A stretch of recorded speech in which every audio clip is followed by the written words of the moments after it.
In this video, we're going to walk through how to fix the error that says an unhandled exception has occurred in your application. This is a common issue that often shows up when you open or run a program built on the .NET framework. In many cases, this error is related to the Microsoft and .NET framework not working properly or missing system files. Let's go step by step to fix it.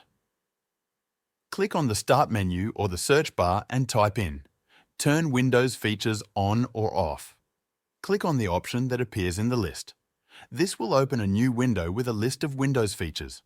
Look through the list for .NET Framework 3.5 and .NET Framework 4.8 Advanced Services or similar versions, depending on your system.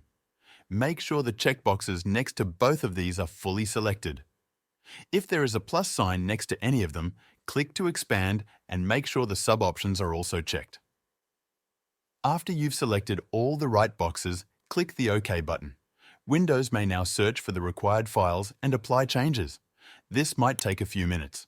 If Windows asks you to download necessary files from Windows Update, allow it. Let the system complete the changes.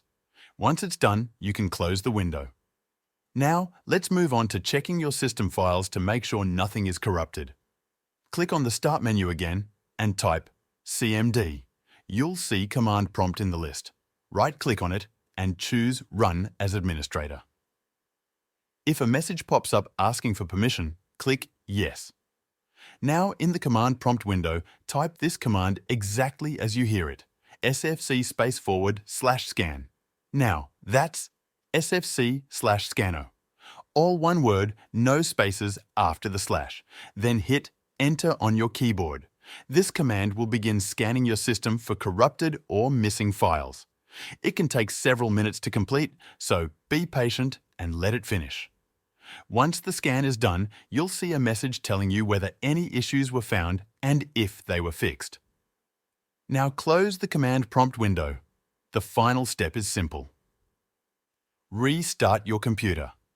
After the restart, try opening the program that gave you the error earlier. In most cases, the issue should be gone now.